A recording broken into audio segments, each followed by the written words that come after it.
Welcome, everybody. I am back, the Amazombie, and this is your StarCraft 2 SC2 Newscast Weekly Edit number 23. Alright, everybody, welcome. Welcome. I know it's actually about 4:15 in the morning, my time right here. It's early. But in case you don't know, I actually sleep a very strange schedule and work a very strange schedule, so it's not too bad. Not too bad. Alright, everybody, welcome to Weekly Edit number 23. There's the post-MLG National Championships Weekly Edit. Yep. There are a few things to talk about. Not a ton. First off, my last Weekly Edit, I talked some about Good Game Movie, if you remember. So today I just wanted to give a quick shout out again, because I got some cool free stuff from her. Cool. Good Game lanyard. It's pretty cool. Fortunately, it's not breakaway, so I can't wear it at work. Because my job, I have to have a breakaway. Plus some stickers. GG. Cool. Awesome. And, what was it? Oh, yeah, bracelets. They're hard to tell. They're not even open here yet, but they're little, the little rubbery bracelets. Little Good Game Movie bracelets. So that's cool.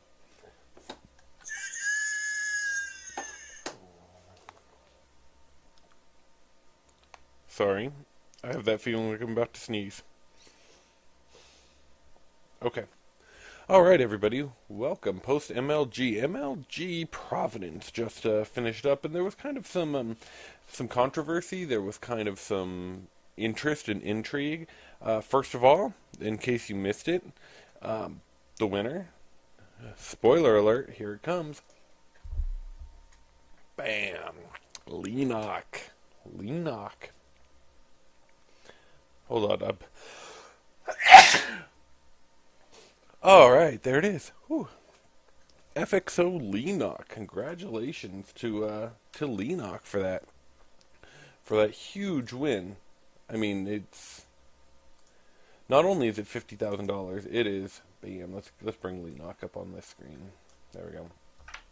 Not only is it $50,000, it's literally the right to say that you're the best player in the world for that day, for this week maybe. Not only did he outlast, he came from the open bracket. He played a ridiculous amount of games. Came from the open bracket, got dropped to the losers, fought his way through the losers bracket all the way up to face Naniwa in the grand finals. And if you didn't see any of it, Naniwa was on friggin' fire that tournament. It was insane. And it was impressive. I mean, I don't know what else to say there other than Naniwa's the man. Now, we're going to talk about Naniwa a little bit. Let's bring this, let's see you later, Leenock. Congratulations. For like a 16-year-old kid who doesn't even focus full-time, that guy is insanely good. Alright. Complexity Naniwa. Now, this was Naniwa after taking out I think that was MVP. I don't remember, or Nesty. It was one of those guys. Showing his little bit of, standard Naniwa BM with that weird little walk that he does also. I don't know what's going on there. But I wanted to talk a little bit about this because there were some accusations going around that... Oops, that's Tape Pro. We're going to talk about him later. Alright. There's some accusations about Naniwa going around that I don't like. There's a situation. So the situation was, I believe it was against Nesty, where Naniwa picked the map. The map was Shakur's Plateau, and then when they didn't spawn cross positions, he got pissed off because he thought that they were cross spawns only. Now, I don't know. There's speculation that some of that is not true, that he was just BMing. I don't know. I doubt it. I severely doubt that, and I don't really care for that accusation. But what's interesting about it is there was something that happened after that. that should not have been allowed to happen. So when they finally restarted the game, it was like a minute and a half in or whatever, and that's when Naniwa paused. And one of the main complexity guys was for some reason allowed to go into the booth and talk to Naniwa. Now, no one knows what they said in there. I think it was him just trying to calm Naniwa down and clarify the rules. But what could have happened, and what's being accused, is that the complexity guy went in there and said, hey, you know what? He's in X position, he's not six pooling, he is blah blah blah, give him whatever rundown of what nest he was doing at the time. That very well could have happened. And it shouldn't have been allowed to happen at all. And that's 100%, I think, MLG's fault. For the moment that for some reason the guy's manager, who'd already, or whatever, coach or manager or whatever he was allowed to go in that booth, the game should have been a restart right there. Flat out. But for some reason it wasn't. There was a whole bunch of dissent and argument on Reddit, but I just don't even... When I go to Reddit, for the most part, I will read the... I'll read the post and then go to Team Liquid, because I just hate Reddit. I hate that site, honestly. I mean, I appreciate what they're trying to do for the community, but I can't stand the people on that site. So, the thing... Why wasn't it allowed? I mean, why wasn't the regame called right then? I don't know. And this even went all the way up to Sundance. He got involved. This was a big deal when this was going on. But for some reason, it just... I don't know if they didn't notice or what happened, but either way, anyway, Naniwa went in there and crushed him. Crushed Nesty. So, I'm not exactly sure why, and, I love Sundance. I'm not one of these Sundance detractors that's out there. I think this guy is fucking awesome. But, whatever happened, there was a huge mistake. I honestly don't think that there was cheating, but the point is that there could have been. Naniwa, in all those games, yeah, he lost some, but he was playing really friggin' well. It's not like the Slayer's Coca incident or whatever, where the guy's just getting stomped and then all of a sudden everything's better because they totally fixed the match, right? It's not like that. Naniwa was clearly on par with these players. Clearly. So, I mean, I really don't know what to say about it other than that. What bothers me is that people, and especially this, again, came from Reddit, are so quick to accuse people of cheating. Or they did have a point that in no way should that have been allowed to happen. But it doesn't mean that he cheated. It doesn't mean that that the whole thing was a setup for him to cheat, which is kind of what they were implying. I don't like that. I don't like that one bit. Yes, I'm not trying to be naive here. I know cheating happens. It's part of the game. It's part of any game, right?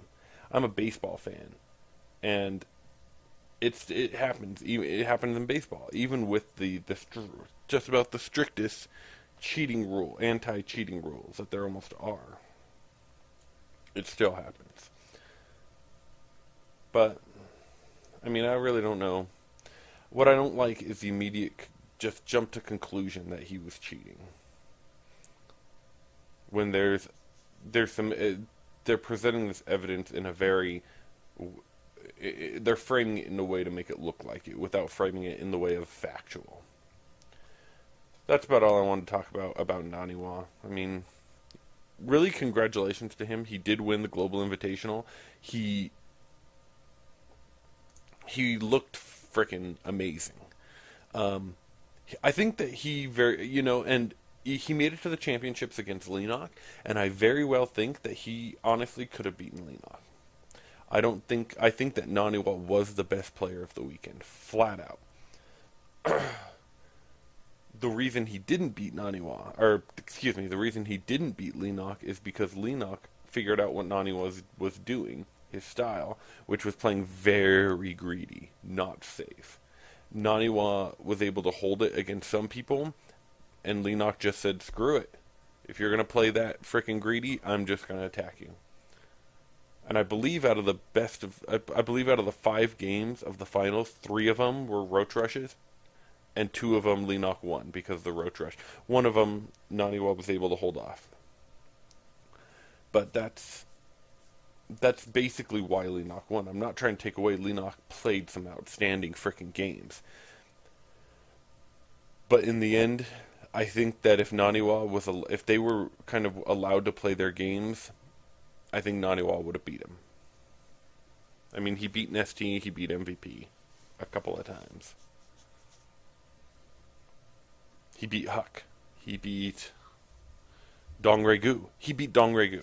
I mean, there's not many people out there that would say that Leenock is better than Dong Regu. Maybe around the same level. And on that note, also just a quick little thing. While it was going on, while Leenock was just tearing through the brackets, there's people on the threads, there's people online going, who is this kid? I'm like, seriously? You mean you've never watched Leenock play? Have you never watched the GSL? He plays in the GSL all the time. He's been in the GSL since basically the beginning of the GSL. I mean, that just kind of amazed me. I mean, maybe you don't. Maybe there's a lot of people who don't. Maybe they just pay attention to the foreign scene. But Leenock is awesome, and it's good to see that he finally got a big win, got a big championship. So, congratulations to Leenock. Alright, let's move on. So now we're going to talk about some news over at Team Liquid. Team Liquid had a couple big announcements, and one thing that I just wanted to talk about, though, due to the events of the weekend. Oh, and by the way, guys, I am now recording this live stream. We are actually streaming this, over Twitch TV. So, no longer am I just recording this and uploading this to the Blip TV archives. So, if anyone sees this, follow me on Facebook or on our Google Plus account, SC2 Newscast. And before I go live, I always just post on there, hey, we're going to go live in 10 minutes or 5 minutes or a couple minutes or whatever. And I'm always in the chat, so if you guys want to interact, if you guys want to do questions, I would love that. So, come on in, pop into the chat. Alright. On to, the news of Team Liquid. That's what we're talking about now. So, Team Liquid had a few big announcements. First of all, one is this. Bam! Look at those. Some new t-shirts and posters revolving around the 3 TL horses. We got Spirit, Swarm, and Steel. Basically, we got Protoss, Zerg, Terran. And even though I'm a Zerg player, I want that Terran one because that looks fucking awesome. Awesome.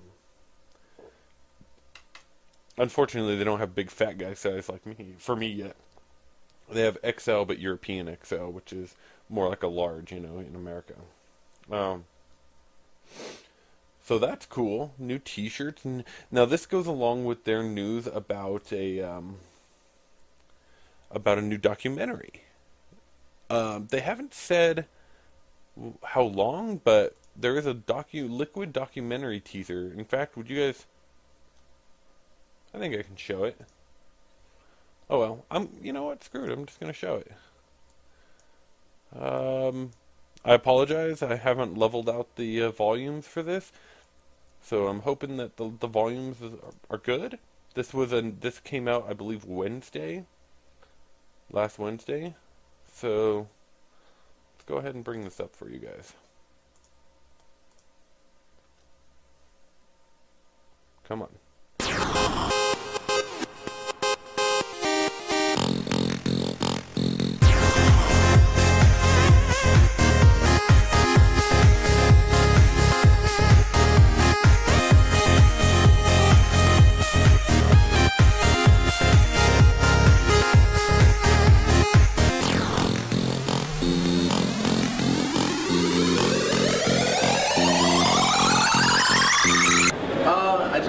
insanely good sense of fashion.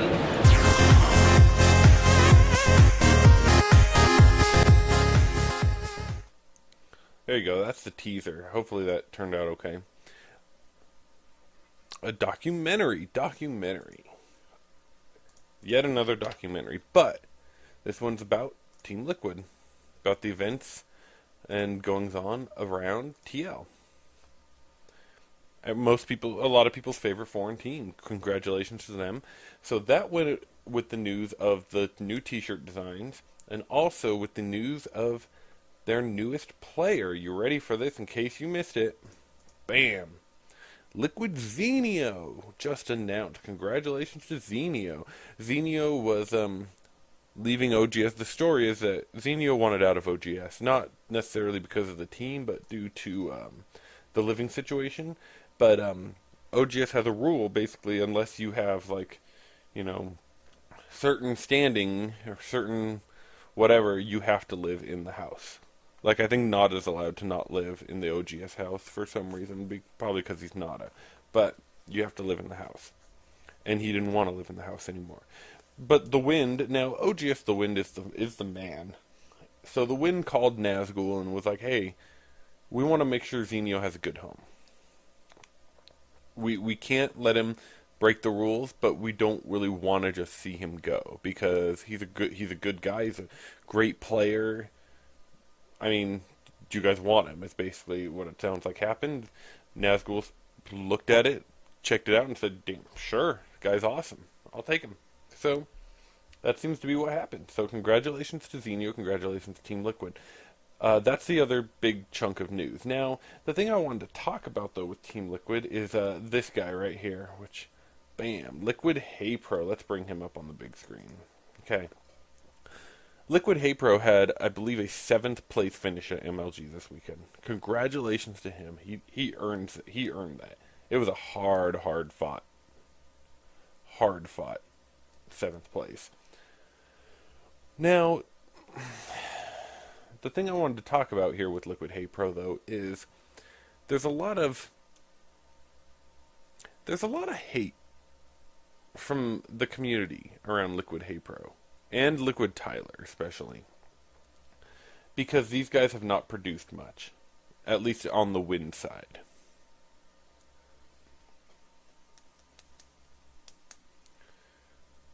And so there's people who are like, why are they still on Team Liquid? They're not doing anything. Obviously, you know nothing about teams, if that's what you think. Look, a team is a business. If a guy is not performing to the level that they think he is, there's a few options. Either one, when it comes contract time, they either renegotiate for a different price and say, hey, you know what, you haven't been performing to what we would like to see, so we don't want to necessarily kick you out, but we'll give you a contract at a lower rate, you know? Or they'll say, hey, he's still really good, we think that he's an asset, we're just going to re-sign him. They can do whatever. There's all sorts of options. One thing that they can do is say, hey, you're not performing, get the GTFO, right?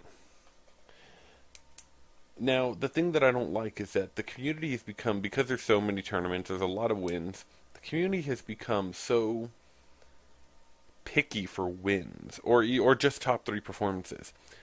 If you don't make wins or top 3s often, they think that you're not a good player. Now, the thing is, Hey Pro is an outstanding player.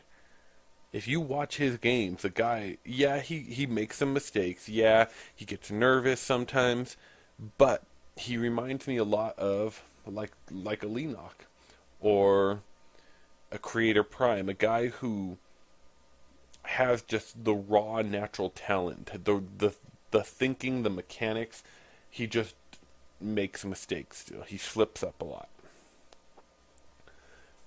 So I think not only that, but Liquid has talked about how he's just one of the smartest opponents. They love having him as a practice partner. And that alone is a reason is a good enough reason to for a team to have a guy. It is a guy who you can practice with, like the rest of your guys that supports your crew. You know, almost like a coach, but not necessarily like you're trying to coach, but more like you're the guy. I mean, I hate to say this, I don't want this to sound negative, but like a towel boy, right? Or a bat boy in baseball. The kids that run around and they take care of the little things so the players, so that the bigger names don't have to. And that's not what I'm trying to say Hey Pro is, but the point is that you can play a support role. You can be paid by a team. You can take on a responsibility with a team and play a support role and help out the four other big names like Liquid Hero, Liquid Chef, Liquid Ret, and you could still be a very valuable asset. I don't think it's right for the community to be questioning Tyler or Hey Pro or questioning Liquid on that choice. I mean, they can question Liquid, I guess, all they want, but I don't have a problem with them. I think they're both outstanding StarCraft minds, outstanding players. Liquid Tyler especially, and I have the feeling like both of these players in another year, maybe not even that. See, the problem is, and maybe this is the same for Hey Pro, I don't know, but with Liquid Tyler, is I think that he gets more and more frustrated by the metagame, mainly because this game is not... He was so good at Brood War, right? He was outstanding at Brood War. But part of the deal was, Brood War was set. There weren't hardly any changes at all. So he was able to focus down and become great and know for a fact what was going to be good or not, or figure out ways to be better than others, because he knew that that wasn't going to change. And I think that in a while, after the game finally settles, as long as if Tyler's still playing, I think that he could still be that outstanding. I just don't know if he's really got the passion to stick in it that long. I don't know. Maybe the same with Hey Pro. I don't know. But what I just don't really like is all the hate that the community gives these guys. Yes, I agree that I don't like the fact that Liquid Tyler has come out and said that he doesn't like to practice a lot. He has been a lot more recently. Because that to me seems like... Seems like he's shoplifting, He's like, well, I get paid to do something and I don't like doing it. I'm not going to do it, but I'm going to take your paycheck anyway. Yeah, that's a little shysty. But the problem is that's in our perspective of what his job is. In our perspective, his job is to play StarCraft, but that may not exactly be it. It may be Nazgul's a guy who very, very smart guy and makes good decisions, good, well-thought decisions. And it may be more along the lines of Tyler's a good community figure. He's a good guy to have around. He's a good support role. And so what we're going to do is we're going to pay him to be him and help out our team and do what he needs to do. We're going to pay Tyler to be Tyler. And that may be it. I don't know. That's Nazgul's decision. That's between Tyler and Nazgul, right? That's not our deal at all. So, my point being, we on the outside as spectators look at this in the frame of top 3 performances, or winning, or money, right? What we don't like to look at a lot of times, or we don't seem to realize, is that a team has this whole other background dynamic. Contracts have a whole other background dynamic, and you can agree or disagree. But what I don't like is the accusation or the outlook that these people are not good players or not assets or not worth their price, because you don't know that. You're not the guy making the business decision. And if wins is all you care about, then you sound like the people who only care about wins, that sounds like those those bandwagon sports fans that jump on whatever team wins the World Series or the Super Bowl or the Stanley Cup or whatever. Oh, the Red Wings won this year. Yeah, we're Red Wings fans. What? Fuck that. That's what I gotta say. I hate that. That's no loyalty. I love my teams. I'm not a huge sports fan, but I am a huge baseball fan, and I love my Giants. I don't care whether they win or not. And I hate how people accuse Giants fans of jumping on the bandwagon because they won the World Series in 2010. If you know me, you know that I've been a Giants fan since I was a kid. Don't ever accuse me of being a bandwagon jumper on a team. Okay. I think that's going to about do it. I think that's probably going to wrap me up for today. Go ahead and no one's on the stream. Yeah, it's 4:45 in the morning. No one's going to be on the stream. Sometimes I do when I live stream the newscast. Sometimes I get a person or two on there. So, cool guys. Thank you guys for tuning in. Please go to sc2newscast.com. We do the 5-day a week, usually about 5 day a week, daily podcast updating the news and events in the world of SC2, including player and team news and major tournament results. That's basically it. Go to our Facebook and like us on there. You can follow us on Twitter. You can check us out at our Blip TV archives, blip.tv/SC2newscast. That's pretty much going to be it. I think we're going to wrap it up right there. So thank you guys for tuning in. Yeah, that's about it. I always hate ending these things because I never know how to end. All right, guys. Have a good day.